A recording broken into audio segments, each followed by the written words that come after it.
Kepada peserta dari tim Roberto Unger, apakah sudah siap?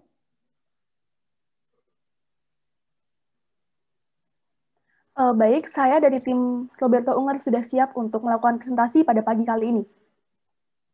Baik, jika peserta sudah siap, maka sesi presentasi akan segera dimulai. Selamat siang peserta esai Formasi Law Fair 2020. Perkenalkan, saya Maksana sebagai moderator akan memandu jalannya sesi presentasi hari ini. Sesi presentasi berlangsung selama 15 menit dan terbagi menjadi 2 sesi. Sesi pertama yaitu sesi presentasi yang berlangsung selama 8 menit, dilanjutkan dengan sesi tanya jawab yang berlangsung selama 7 menit. Bagi peserta yang waktunya telah habis pada saat presentasi, moderator berhak untuk mematikan mikrofon peserta, begitu juga berlaku pada saat sesi tanya jawab. Peserta diharapkan mematuhi segala peraturan yang sudah disebutkan dan dijabarkan pada saat technical meeting berlangsung. Baik, apakah peserta sudah siap? Baik, sudah siap. Baik, jika sudah, peserta dari tim Roberto Unger dipersilakan untuk memulai presentasinya. Waktu akan dihitung sejak peserta menyebutkan kata pertama.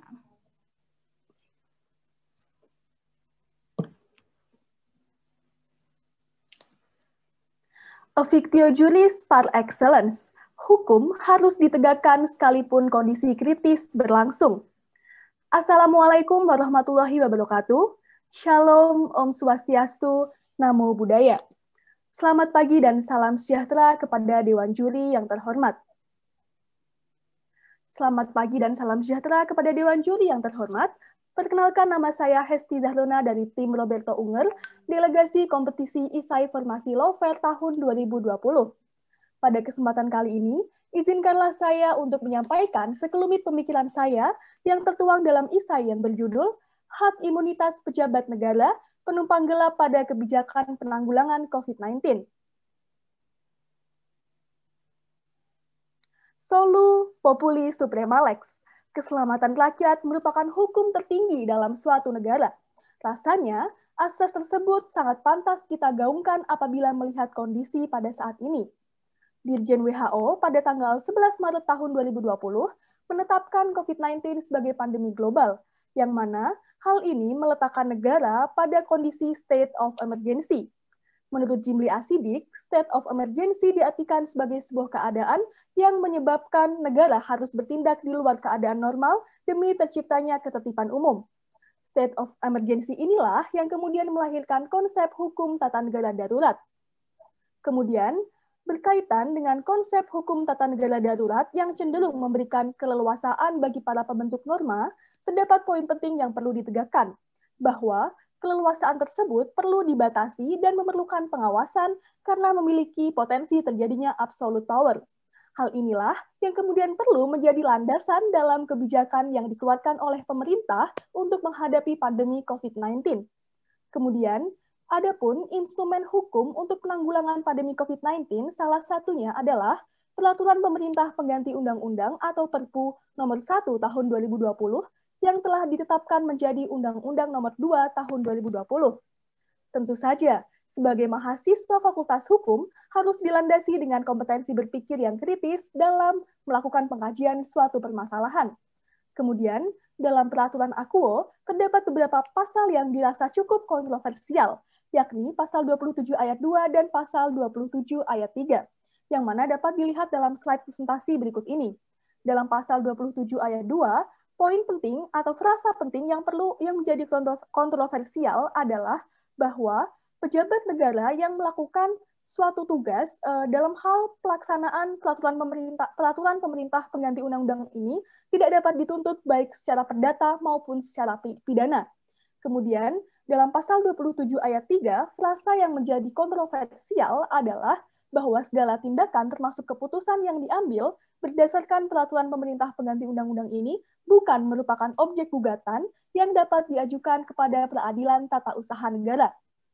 Lebih lanjut, terdapat beberapa pertentangan atas munculnya kedua pasal tersebut, yakni yang pertama, bertentangan dengan pasal 19 Undang-Undang Administrasi Pemerintahan dan pasal 1 Undang-Undang Peradilan Tata Usaha Negara.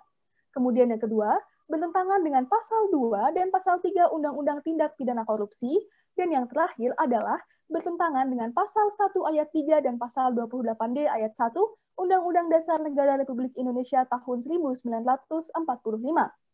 Kemudian, untuk poin yang pertama, yakni bertentangan dengan pasal 19 Undang-Undang Administrasi Pemerintahan dan pasal 1 Undang-Undang Petun, hal ini dikarenakan dalam pasal tersebut dinyatakan bahwa tindakan pemerintahan dapat dijadikan sebagai objek sengketa petun, sehingga yang dijadikan objek sengketa petun tidak hanya keputusan, namun juga tindakan yang dilakukan oleh pemerintah. Namun, hal ini bertentangan dengan pasal 27 ayat 3 dalam Perpu nomor 2 tahun 2020, karena terdapat kekebalan bahwa tindakan yang dilakukan oleh pejabat negara dalam menanggulangi COVID-19 tidak dapat dijadikan sebagai objek gugatan dalam sengketa petun. Kemudian, poin yang kedua adalah berkaitan dengan bertentangan dengan Undang-Undang Tindak Pidana Korupsi. Hal ini dikarenakan dalam pasal 2 dan pasal 3 Undang-Undang Tindak Pidana Korupsi terdapat ketentuan bahwa pemidanaan berlaku bagi setiap orang, yang mana berarti tidak mengecualikan siapapun termasuk tidak mengecualikan pejabat negara. Namun, berdasarkan pasal 27 ayat 3 Undang-Undang Nomor 2 Tahun 2020, terdapat potensi pembenaran atas pelanggaran terhadap kerugian negara, karena pejabat tersebut memiliki kekebalan untuk tidak dapat dituntut secara perdata maupun secara pidana. Kemudian, yang terakhir adalah mengenai bertentangan dengan pasal 1 ayat 3 dan pasal 28D ayat 1 Undang-Undang Dasar Negara Republik Indonesia tahun 1945. Hal ini dikarenakan pasal 27 ayat 2 dan pasal 27 ayat 3 Perpu Akwo melanggar konsep negara hukum yang bercirikan equality before the law atau kesetaraan di hadapan hukum. Kemudian, yang menjadi poin penting dalam pertentangan pasal ini adalah pasal Akwo menunjukkan adanya indikasi absolute power, yakni memuat ketentuan yang menjamin kekebalan hukum atau immunity bagi pemerintah dalam rangka upaya penanggulangan COVID-19.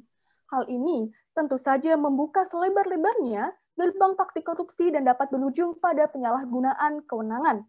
Padahal, setiap peraturan perundang-undangan haruslah dipastikan seminimalisir mungkin terdapat potensi melahirkan tindakan kecurangan. Lebih lanjut, Ferry Amsari, seorang akademisi hukum ketatanegaraan, menyatakan bahwa pasal tersebut memang bertujuan agar pejabat negara tidak ragu dalam bertindak demi kepentingan negara. Namun, dalam hal terdapat penyimpangan, sudah semestinya tetap harus diberlakukan proses hukum, sehingga tidak semestinya para pejabat negara ini memiliki imunitas. Oleh karena itu, sebagai landasan dalam mengatasi pandemi COVID-19, Undang-Undang Nomor 2 Tahun 2020 sudah sepatutnya dilakukan peninjauan perihal substansinya, yang mana dapat dilakukan melalui opsi berikut ini. Yang pertama adalah opsi mekanisme executive review, yaitu dengan pembentukan peraturan pemerintah pengganti undang-undang yang baru untuk membatalkan peraturan pemerintah pengganti undang-undang yang lama. Kemudian opsi yang kedua adalah mekanisme legislative review, yaitu dengan menggunakan fungsi legislasi DPR untuk membuat undang-undang yang baru, serta yang ketiga adalah mekanisme judicial review, yaitu dengan mengajukan uji material ke Mahkamah Konstitusi untuk melihat apakah terdapat hak konstitusional yang dilanggar.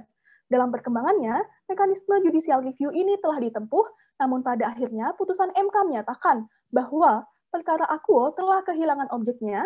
Hal ini dikarenakan pada saat perkara masih berlangsung di Mahkamah Konstitusi, Perpu nomor 1 tahun 2020 telah disahkan oleh DPR menjadi Undang-Undang nomor 2 tahun 2020.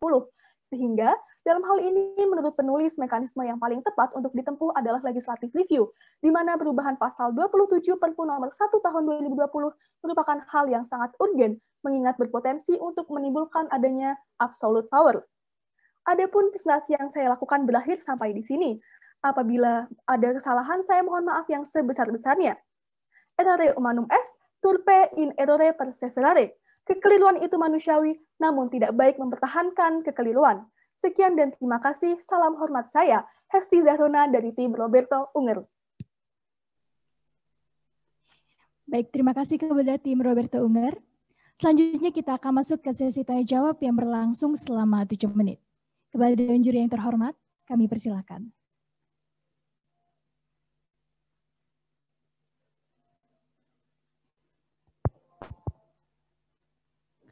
Baik, bismillahirrahmanirrahim. Assalamualaikum warahmatullahi wabarakatuh. Yang pertama yang saya ingin konfirmasi kepada saudara Tadi yang pertama yang berkaitan dengan apakah hak imunitas pejabat negara dalam konsep negara hukum itu sesuatu hal yang perlu ada atau absolutely tidak perlu ada. Kepada peserta dipersilakan untuk menjawab pertanyaan juri. Baik, terima kasih kepada Dewan Juri yang terhormat atas pertanyaan yang diberikan. Menurut saya, dalam konsep negara hukum, suatu adanya hak imunitas itu bukan merupakan hal yang diperlukan untuk ditetapkan dalam negara hukum. Hal ini dikarenakan, sebagaimana yang telah saya jelaskan sebelumnya, bahwa ketentuan untuk memberlakukan hukum atau menegakkan hukum itu berlaku bagi setiap orang, yang mana artinya tidak boleh dikecualikan untuk satu orang tertentu termasuk pejabat negara. Dalam hal ini, kita harus, sebagaimana yang telah saya sebutkan sebelumnya, bahwa hukum tetap harus ditegakkan sekalipun dalam kondisi kritis, sehingga dalam kondisi pandemi COVID-19, sesungguhnya ketika terjadi atau ketika diberikan keleluasaan bagi para pejabat negara ini, maka sesungguhnya tetap perlu diawasi atau tetap perlu dibatasi, sehingga hal inilah yang menjadi suatu landasan bahwa tidak diperlukannya imunitas bagi para pejabat negara tersebut. Demikian yang dapat saya sampaikan. Satu lagi, di dalam Perpu nomor 1 tahun 2020 itu saya melihat sama sekali tidak menyebutkan pejabat negara. Tapi dalam esai Anda menyebutkan sebagai pejabat negara. Yang disebut di situ adalah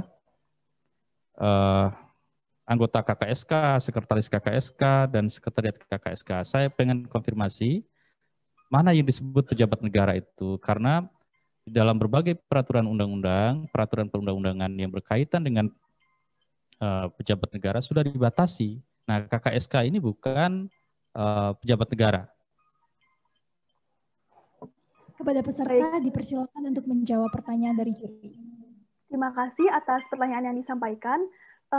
Dalam ISA yang saya sebutkan bahwa yang dimaksud dengan pejabat negara dalam hal ini adalah saya merujuk pada anggota KSSK, sekretaris KSSK, anggota sekretariat KSSK, dan pejabat atau pegawai Kementerian Keuangan Bank Indonesia, OJK, serta lembaga penjamin simpanan dan pejabat lainnya. Yang mana hal ini, frasa pejabat negara tersebut saya tujukan kepada pasal 27 ayat 2, pejabat negara yang disebutkan dalam pasal 27 ayat 2. Hal ini dalam artian subjek yang saya maksudkan di sini adalah untuk meringkas atau menjadi untuk lebih mudah dipahami kepada para pembaca, sehingga saya menyebutkan bahwa pejabat-pejabat tersebut adalah merujuk pada pasal 27 ayat 2. Seperti itu, Dewan Juri yang terhormat.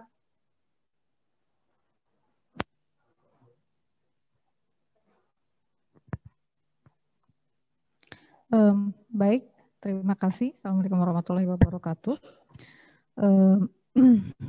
Tim Roberto Unger. Pertanyaan saya yang pertama, ini judulnya cukup menarik. Hak imunitas pejabat negara penumpang gelap pada kebijakan penanggulangan COVID-19. Di situ ada kata penumpang gelap. Nah, ini menurut Mbak penyaji atau Mbak presenter, ini kenapa menggunakan istilah penumpang gelap? Apa maksudnya nih? Terima kasih Dewan Juri yang terhormat. Terima kasih kepada Dewan Juri yang terhormat atas pertanyaannya. Dalam hal ini, saya menggunakan kata penumpang gelap dikarenakan dalam situasi pandemi COVID-19 seperti ini, terdapat keluarlah peraturan pemerintah pengganti undang-undang yang mana dalam frasa 27 ayat 2 dan pasal 27 ayat 3 ini terdapat suatu ketentuan yang memungkinkan atau berpotensi terjadinya absolute power. Nah, kemudian yang saya maksudkan penumpang gelap di sini adalah seolah-olah ini adalah menjadi pasal terselubung untuk melancarkan itikat buruk dari para pembentuk norma. Seperti itu. Padahal kita tahu sendiri bahwa sesungguhnya dalam pembentukan norma haruslah melahirkan atau berlandaskan pada asas meminimalisir adanya fraud atau kecurangan yang terjadi. Seperti itu. Oke, baik Mbak. Pertanyaan saya yang kedua, ini kan sebenarnya lahirnya Perpu nomor 1 tahun 2020, ini karena adanya anggapan situasi wabah COVID-19 ini sekarang adalah suatu state of emergency ya, atau suatu keadaan yang darurat, di mana memang kalau keadaan darurat ini bisa terjadi beberapa penyimpangan, bahkan negara bisa menyimpangi atau mengurangi kewajiban-kewajibannya berkaitan dengan HAM misalnya. Nah ini sehingga lahirlah Perpu ini. Nah pertanyaan saya, apakah memang apa sih persyaratan untuk menyebutkan atau kriteria untuk menyatakan suatu kondisi itu merupakan state of emergency, dan apakah memang situasi COVID-19 ini memang sudah memenuhi suatu situasi state of emergency sehingga pemerintah memang perlu mengeluarkan adanya Perpu tadi. Baik, silakan. Terima kasih kepada Dewan Juri yang terhormat atas pertanyaannya. Apabila kita melihat untuk frasa state of emergency sendiri atau hukum tata negara darurat, sesungguhnya untuk dalam peraturan perundang-undangan atau hukum positif di Indonesia, kita dapat melihat pada Undang-Undang Dasar Negara Republik Indonesia tahun 1945 pada frasa keadaan bahaya.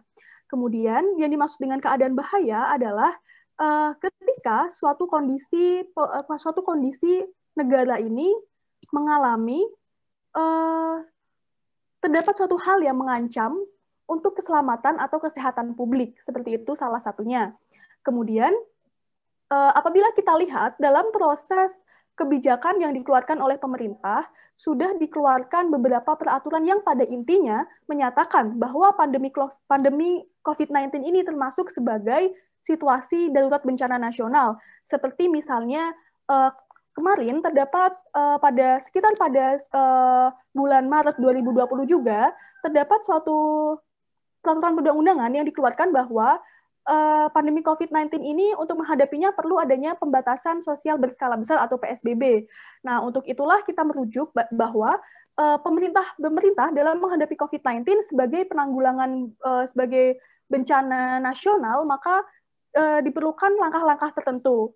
Nah, jadi menurut saya sudah jelas dalam beberapa peraturan pemerintah yang dikeluarkan oleh pemerintah sendiri sudah merujuk secara jelas bahwa COVID-19 ini sebagai bencana nasional sehingga perlulah diterapkan hukum tata negara darurat tersebut.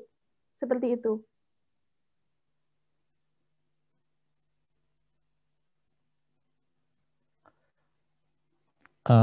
Baik, saya melihat di beberapa tulisan Anda, apalagi di tagline di awal itu, Anda mengutip ungkapan yang disampaikan oleh Agamben ya. Dan Agamben ini merupakan filsuf Italia. Jadi saya melihat gitu, tapi rujukan Anda gitu, ini seolah-olah Agamben itu menulis buku The Omnibus of the Homo Sacer. Padahal Agamben itu sepengetahuan saya tidak pernah menulis buku The Omnibus. Agamben itu yang Anda kutip itu menulis buku di tahun 95 itu tentang Homo Sacer and Their Life. Kemudian di tahun 2005 itu dia menulis buku tentang State Exception. Nah, yang saya ingin tanyakan pada Anda, State Exception yang dimaksud oleh Agamben itu kan konsep dari Carl Schmitt dan kemudian dikembangkan oleh Walter Benjamin. Kemudian dilanjutkan oleh Agamben. Sama nggak pengertian state of emergency dengan state of exception dari Agamben? Silakan dijawab. Baik, terima kasih atas pertanyaan yang telah diberikan oleh Dewan Juri yang terhormat. Menurut saya, terdapat perbedaan antara state of emergency dan state of excellence ini, yang mana state of emergency merupakan merujuk pada kondisi hukum ketatanegaraan darurat, sehingga dalam hal ini perlu ditetapkan suatu hukum yang diberlakukan di luar keadaan normal atau normal condition. Kemudian state of exception ini merujuk pada suatu penekanan bahwa ketika dalam hal terjadi kondisi kritis, hukum itu harus tetap ditegakkan. Sehingga antara state of emergency dan state of exception ini saling melengkapi satu sama lain. Di mana state of exception ini sebagai penegasan bahwa dalam keleluasaan yang diberikan kepada pemerintah dalam penanggulangan suatu bencana atau dalam kondisi darurat, tetap harus terdapat pengawasan atau tetap harus terdapat suatu adanya batasan sehingga tidak memunculkan adanya absolute power oleh pemerintah itu sendiri. Oke, saya lanjut. Di buku Giorgio Agamben, Homo Sacer itu buku itu terbagi menjadi 3 bagian. Yang bagian pertama itu tentang, dia bicara tentang hukum. Kemudian yang terakhir itu rupanya Agamben itu terpengaruh oleh tentang konsep tentang biopower atau biopolitik dari Foucault. Nah, yang ingin saya tanyakan pada Anda, kemudian di 2005 Agamben itu menulis buku khusus yang sekitar 105 halaman, itu tentang state exception. Dan sebenarnya inspirasinya itu dari Foucault. Nah, dan itu sebenarnya menjalankan kekuasaan negara itu dengan pola kekuasaan dengan konsep biopower. Apa kemudian misal perbedaannya dengan state of emergency ketika dihubungkan dengan biopower itu yang dimaksud oleh Foucault ataupun Giorgio Agamben di bagian 3 bukunya?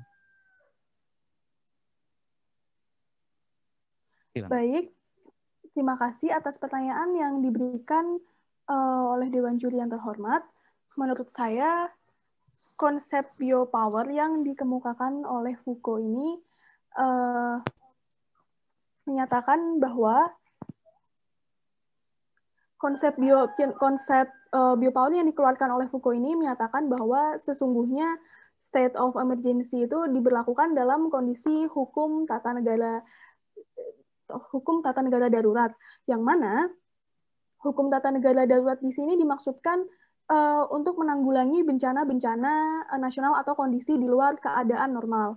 Nah, kemudian yang membedakan adalah dengan state of exception ini, bahwa state of exception ini berkaitan dengan penegakan asas fictio juris par excellence, bahwa sekalipun hukum harus ditegakkan dalam kondisi kritis, itu juga hukum harus ditegakkan sekalipun dalam kondisi kritis. Baik, waktu telah habis. Terima kasih kepada peserta dari tim Roberto Unger dan Dewan Juri yang terhormat. Selanjutnya kita akan beralih ke sesi presentasi berikutnya dari tim Jeremy Bentham yang akan dihubungi oleh panitia. Kami mengucapkan terima kasih kepada tim Roberto Unger atas partisipasinya dalam kompetisi esai nasional Formasi Law Fair 2020. Kepada peserta dipersilakan untuk keluar dari Zoom.